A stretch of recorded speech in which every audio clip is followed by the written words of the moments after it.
Et bienvenue, cher auditeur, pour ce nouvel épisode du podcast Cultiver l'harmonie. Ici Adrien, votre thérapeute relationnel, pour un nouvel épisode de ce podcast qui aide les hommes et les femmes à s'harmoniser pour de bien plus belles relations avec les autres, mais surtout avec eux-mêmes. Et aujourd'hui, oui, on va parler de nous, on va parler du soi, de la base du triangle, soi-même. On va discuter des enjeux et de l'importance d'être 100% soi-même dans nos relations avec le sexe opposé, c'est-à-dire nos relations amoureuses, mais également dans la vie de tous les jours, en fait, tout simplement. À partir du moment où on va côtoyer quelqu'un, euh, il est ultra et important et nécessaire, essentiel d'arriver à rester soi-même. Alors, avant de commencer cet épisode, je vous invite encore une fois à vous abonner. N'hésitez pas à m'envoyer des messages sur Instagram. J'y réponds avec plaisir sur mon compte Adrien Homme Harmonie. À mettre des petites évaluations sur Spotify, c'est très important pour moi. Merci pour tous vos retours sur les épisodes et vos petits messages, ça me fait toujours plaisir. Et pourquoi aujourd'hui nous allons discuter de ce thème-là? C'est à travers de multiples expériences, comme à chaque fois, j'essaye de m'inspirer de ce que je vis, de ce que je traverse, et également de ce que d'autres personnes traversent à côté de moi, dans leur vie perso et relationnelle. Et il y a eu une multitude d'événements qui m'ont vraiment amené tous à la même conclusion, et notamment l'importance de rester soi-même malgré les péripéties que l'on peut rencontrer, malgré les conflits, etc. L'importance de rester soi-même pour pouvoir attirer des relations beaucoup plus saines, beaucoup plus harmonieuses dans notre vie.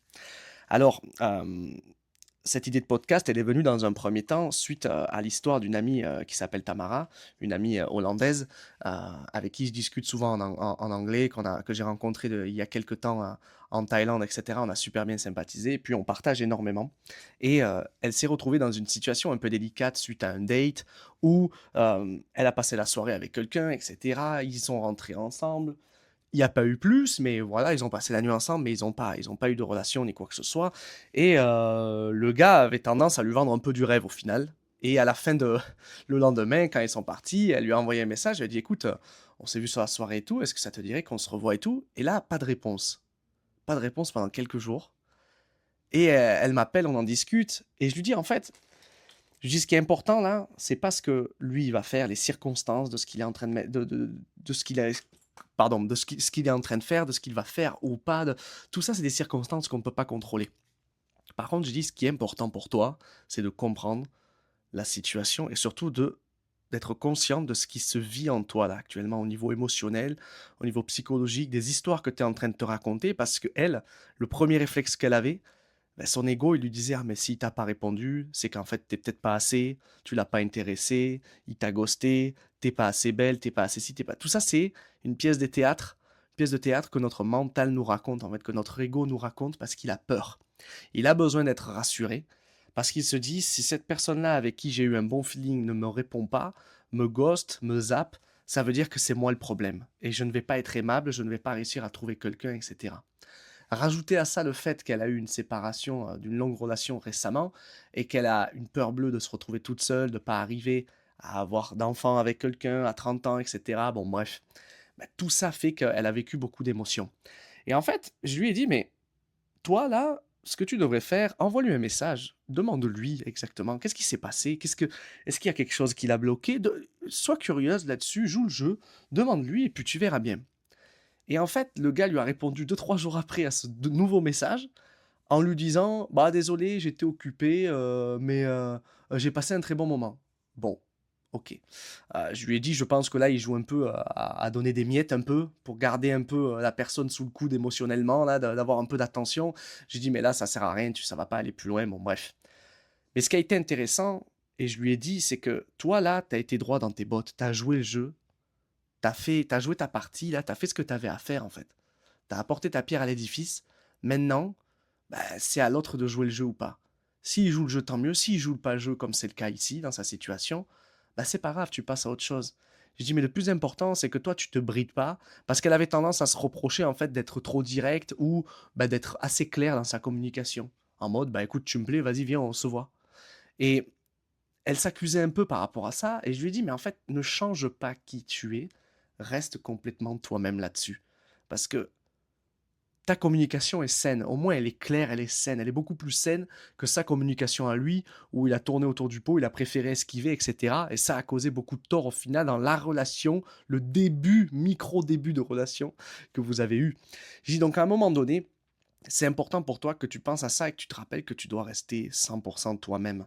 C'est pas une question, ça n'a pas des avantages ni des inconvénients. Peut-être que pour certains, ça peut être un inconvénient d'être assez direct dans la communication, d'être clair. Personnellement, je trouve que c'est beaucoup plus facile et aisé d'être avec quelqu'un qui communique efficacement. J'en avais déjà parlé dans un épisode, mais c'est trop important en vrai. Et je lui ai dit, ne te bride pas, ne t'en veux pas, et surtout, ne change pas parce que tu es là en train de te dire que peut-être tu as été trop direct, etc. Parce que il n'y a rien de pire que de commencer à vouloir changer pour plaire à d'autres personnes. Et il y a une phrase il n'y a pas très longtemps que j'ai entendue qui m'a marqué. En la traduisant en français, c'était il vaut mieux que tu ne sois pas aimé pour qui tu es, plutôt que tu sois aimé pour qui tu n'es pas. Je répète, il vaut mieux que tu ne sois pas aimé, pardon, pour qui tu es, plutôt que tu sois aimé pour qui tu n'es pas. Et c'est malheureusement vrai. Aujourd'hui, on a énormément tendance à jouer des rôles.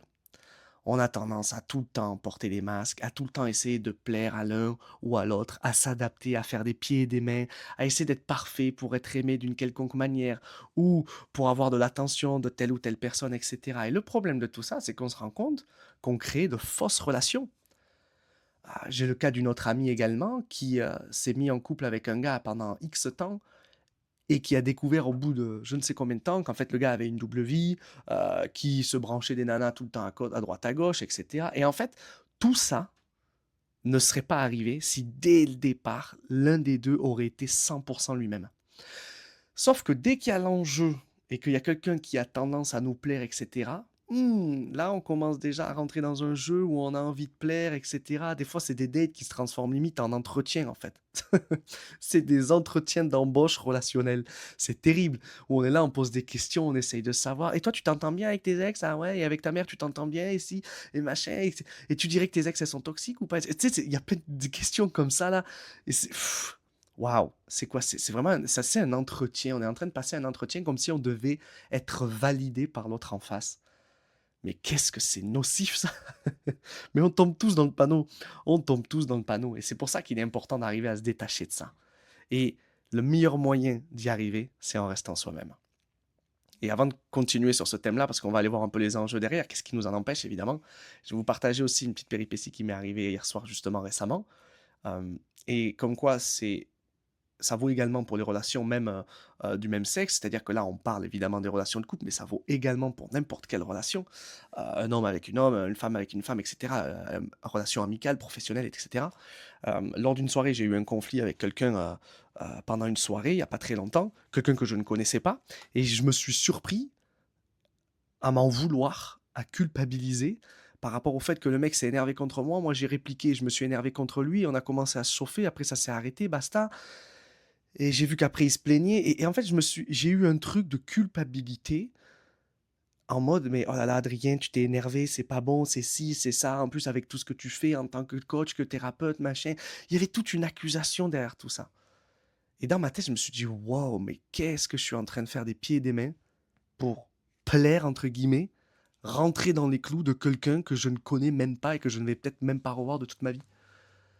Et là, je me suis dit: «Waouh, je suis fatigué de tout ça. Je suis fatigué de devoir jouer un rôle pour plaire aux gens. Et en fait, moi, je veux rester moi-même, avec mes qualités, mes avantages, mais aussi avec mes défauts, avec mes inconvénients, avec mes faiblesses. Et les gens, on les accepte comme ça. Et c'est là qu'on voit les vraies relations. On voit les vraies relations quand on est capable d'accepter les gens dans leurs défauts, dans leurs faiblesses, comme dans leurs qualités, etc. Et ça m'a mis une petite claque et je me suis dit, waouh, j'ai vraiment un truc à travailler.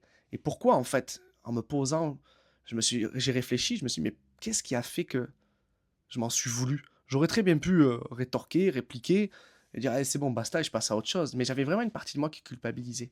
Et tout simplement, la première blessure qui a été réveillée, c'est la blessure d'injustice. Je pourrais en parler longuement, mais il faudra que je fasse un épisode là-dessus. Euh, et derrière, surtout, ça a été la blessure de rejet. La peur d'être rejeté. La peur d'être jugé.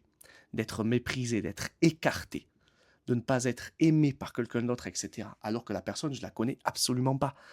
Et c'est dingue comme des fois, en fait, ça peut vraiment aller loin, ce pattern-là, où on peut complètement changer, mais pas volontairement, inconsciemment, pour s'adapter, être sûr de rentrer dans les clous, etc. Mais le problème, c'est qu'en fait, quand on est dans ce rôle-là où on change pour quelqu'un, peu importe le changement qu'on mettra en place, on sera quand même rejeté, on sera quand même jugé.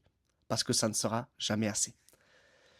Et ça vaut pareil pour le côté, si je décide de m'adapter pour quelqu'un, on va me juger quand même, on va me tacler, on va me rejeter. Mais pareillement, si je décide d'être 100% moi-même, ben forcément, on va aussi me juger, on va aussi me rejeter. Donc en sachant que dans les deux situations, je vais être rejeté, je vais être jugé. Je vous pose la question, est-ce qu'il n'est pas plus intéressant de tout simplement rester soi-même et d'être apprécié pour qui l'on est, dans nos qualités comme nos défauts, et du coup d'attirer des relations où les gens nous apprécient, nous acceptent tel qu'on est à 100% dans nos deux facettes. Et avec qui, du coup, on va vraiment avoir de belles relations intimes, de belles connexions. Voilà. La question, elle est là. Est-ce que, en sachant dans les deux cas, en jouant un rôle ou en restant soi-même, on va être jugé, est-ce que c'est pas plus intéressant juste de rester soi-même? Et là, forcément, la bonne réponse, c'est oui, je vais rester moi-même, en fait, dans les deux cas. Mais le problème, c'est qu'est-ce qui nous en empêche? Toujours pareil. Toujours pareil. C'est notre ego, c'est-à-dire nos peurs, nos croyances qui nous empêchent, justement, d'être 100% soi-même dans une relation. Alors là, je vais prendre des exemples des relations de couple, mais ça vaut pour absolument tout. À partir du moment où on est 100% soi-même, il y a un avantage et un inconvénient. L'avantage, c'est que du coup, on va rester soi-même. Donc, on va pas jouer de rôle. On va vraiment pouvoir briller, rester aligné tel que l'on est avec nos valeurs, nos visions, nos avantages, nos faiblesses, nos qualités, nos défauts, etc. Donc, on est vraiment 100% soi-même. Le problème, c'est que du coup, il va y avoir un tri qui va se créer. Il va y avoir des gens qui vont nous apprécier et des gens qui vont pas nous apprécier. Et l'ego, il veut surtout pas ne pas être apprécié quand on est soi-même. Il a une peur bleue et il se dit non, non, non, si je suis moi-même, les gens vont découvrir qui je suis, avec mes qualités, mais aussi avec mes défauts. Je vais peut-être pas être assez parfait pour les autres, je vais peut-être pas être assez modulable, adaptable pour les autres, je vais peut-être pas rentrer dans leur clou, ils vont me rejeter, je vais en souffrir et je vais me rejeter. Donc à ce moment-là, il faut absolument que je fasse en sorte de bien m'adapter à eux. Et quand on est dans une relation de couple, quand on commence à dater quelqu'un, c'est exactement ce qu'il se passe. Cette fille me plaît, j'ai envie de lui plaire, attention, il ne faut pas que je sois 100% moi-même parce qu'il y a peut-être des trucs qui vont pas lui plaire, etc. Elle m'a dit qu'elle aimait plus ci, il faut que je sois plus ci, plus ça, etc. Je vais commencer à jouer un rôle sans m'en rendre compte. Et le problème, c'est que si je garde ce rôle trop longtemps, on commence une relation, tout le monde est content, c'est gentil. L'autre aussi a joué un rôle parce qu'il y a un miroir, et attention, hein, c'est pas qu'un des deux. Quand on joue un rôle, l'autre aussi va jouer un rôle, attention. Hein. Et derrière, qu'est-ce qui se passe? Au bout de X temps, la relation part complètement en cacahuète, se détruit à petit feu, parce qu'on se rend compte qu'en fait, la personne qu'on a en face n'est pas ou n'est plus celle que l'on a découvert au tout début. Et on n'est pas du tout adapté, on n'est pas du tout connecté, on n'est pas du tout dans la même énergie. Et forcément, ça crée des tensions, la séparation, la tromperie, bon bref. Le scénario que beaucoup de gens vivent aujourd'hui, malheureusement, parce que dès le départ, l'ego a pris le dessus et il les a empêchés de rester eux-mêmes face à un date, face à une relation quelconque, etc. Donc je vous invite vraiment à vous poser la question si aujourd'hui, dans les relations les plus proches que vous avez, vous arrivez à rester vous-même. Est-ce que vous êtes 100% vous-même avec vos qualités comme vos défauts? Est-ce que pareillement aussi les gens autour de vous, avec qui vous entendez bien, vous arrivez aussi à les accepter dans leurs qualités et leurs défauts? Et moi, je me suis rendu compte qu'il y a des fois, j'étais là, ah, en fait, j'ai envie qu'on m'accepte dans mes défauts, mais des fois, j'ai du mal à accepter mes proches dans leurs défauts. Ok, eh ben, peut-être qu'il y a un travail à faire là-dessus, arriver à ce que moi, je m'accepte dans mes défauts, mais aussi à arriver à accepter les autres dans leurs défauts. Et là, forcément, c'est les deux endroits où j'ai le pouvoir, sur la base du triangle. La base du triangle, c'est moi-même. Je m'accepte dans mes défauts autant que je vais accepter les autres et que du coup, les autres vont m'accepter dans mes défauts. Les deux endroits où j'ai le pouvoir, c'est comment moi je m'accepte et comment j'accepte les autres. Ensuite, comment les autres m'acceptent dans les défauts, ça, c'est autre chose. Ça va dépendre évidemment des deux premiers côtés du triangle. Donc vraiment, je vous pose la question, est-ce qu'aujourd'hui, vous arrivez à accepter vos proches, vos amis proches, etc., à travers leurs défauts ou non? Est-ce que vous arrivez à vous accepter à travers vos défauts? Moi, je sais que j'ai un côté un peu impulsif. J'ai un côté un peu, voilà, des fois je suis très calme et des fois, boum, ça pète d'un coup.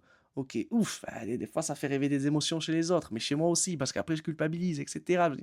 Je dis, ok. Qu'est-ce que je peux faire avec tout ça? Comment je peux arriver à observer, à accepter tout ça, à faire ce travail nécessaire pour que je puisse rester moi-même, m'accepter là-dedans, dans mon moi-même, dans moi-même-itude. Et comment je peux essayer aussi d'accepter les autres? Ça, c'est le point important. Je pense sincèrement qu'aujourd'hui, beaucoup de couples ne seraient pas ensemble si dès le départ, ils avaient vraiment montré leur vrai visage, ils avaient vraiment joué le jeu. C'est aussi pour ça que c'est intéressant de prendre son temps quand on rencontre quelqu'un. Ça nous permet de faire le point, de découvrir l'autre sous différentes facettes et de voir si les défauts que la personne elle a, on est capable de les gérer, de les accepter, ou alors pour l'instant peut-être que c'est trop dur pour X raisons. Il y a des gens qui ont une peur bleue, peut-être des femmes jalouses, j'en sais rien, des femmes qui ont très très peur des hommes agressifs, etc. Il y a des choses à travailler là-dessus, honnêtement. Ça ne veut pas dire qu'il faut fuir à chaque fois qu'on tombe sur ce type de profil, mais il y a des fois c'est trop dur pour eux, ils atteignent une limite et ils préfèrent fuir à chaque fois, à chaque fois, à chaque fois. Et le problème c'est que cette fuite elle a des conséquences également aussi. Ça c'est un autre sujet. Donc il est ultra important aujourd'hui qu'on reste 100% soi-même. Peu importe ce qu'il se passe, qu'on reste soi-même dans ses qualités comme ses défauts.